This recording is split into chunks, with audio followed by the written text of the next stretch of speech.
O ito naman mga bossing ko ay rosemary. Ang rosemary naman mga bossing ko, kung hindi pa kayo nakakagamit ng ganito, meron din kami mga ganito at hinahalo ko rin po ito sa mga sangkap ng aking mga oil, mga boss.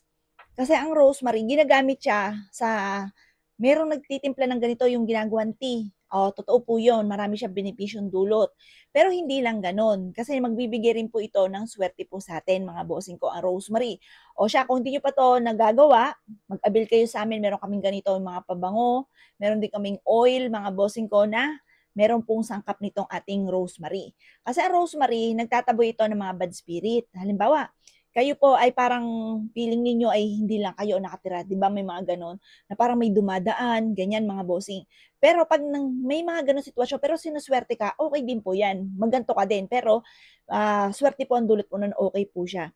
Pero kung lagi kami namalas, lagi nag-aaway ang pamilya, tapos parang nakakaramdam ka ng gano'n na parang hindi lang ikaw yung nakatira sa bahay ninyo, kailangan mo ng rosemary. Ang rosemary ay makakatulong upang sa gano'n, kayo po ay maalis yung malas sa bahay, para kayo po mga bossing ko ay kumbaga kumayod kalabaw man ay may patutunguhan. Di ba mga boss, minsan napapaisip tayo, bakit ganun masipag at matyaga naman ako pero lagi pa rin minamalas? Kasi mga bossing ko, wala kang mga ganito. Kailangan mo lang ng proteksyon. Nadadali ka lang ng kamalasan kasi wala kang proteksyon kaya kailangan mo may proteksyon ka. Kagaya nitong rosemary. Tapos, ang gagawin nyo lamang, eto sabihin ko sa inyo, ang pwede nyo gawin dito sa rosemary ha.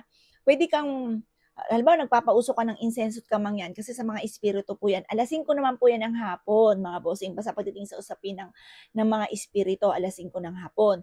Isama nyo po ito sa insenso at kamangyan, ang rosemary. Yan, para maalis ka agad. Mabilis po siya na maalis yung mga bad spirit. Ngayon pa mga bossing, or kung gusto nyo maka-attract ka ng swerte, sa umaga po yan. Pwede nyo haluan rin ng rosemary kasi nagtatawag naman to ng good spirit, mga bossing. Kung lagi kami na malas, lagi kang walang pera, ang rosemary, isa rin po yan sa nagtataboy ng mga kamalasan, lalo na sa pera. Kaya kung lagi kami na malas sa pera, maglagay ka rin ng ganito, konting-konti lang sa wallet ninyo. Or kaya po, mag-avail kayo sa akin ng pabango, kasi yung pabango ko, yung oil or perfume, meron ako mga ganito, kasama na po siya. Kumbaga, bumango ka na, sinuwerte ka pa, nagkaroon ka pa ng proteksyon, mga bossing ko, at para hindi ka malasin. Or kaya po mga bossing, ang inyong karelasyon, nagluluko. Ang gawin po ninyo, kumuha ka ng isang malinis na papel.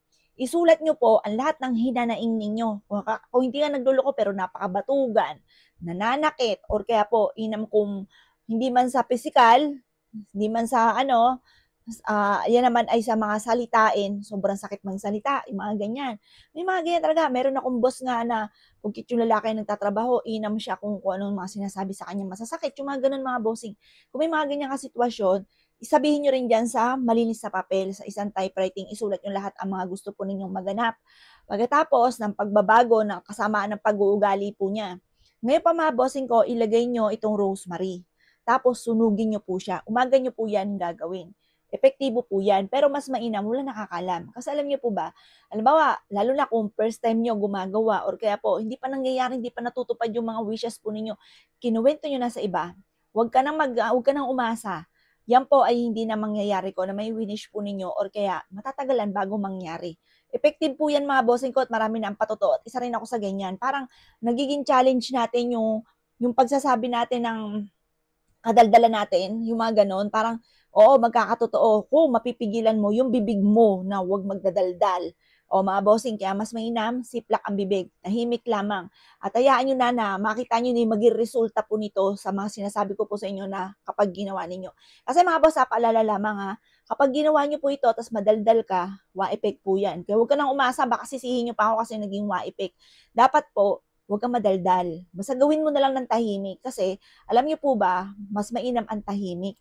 Yan, mas malalim. Kasi yung masyadong maalon, mababaw lamang po yan. Kaya kailangan mga bossing ko, mas maging malalim tayo. Kaya kung gusto niyo matupad po ito, kailangan tahimik ka lamang at magmasid. Ang kailangan ninyo, talasan ng pandama, magmasid.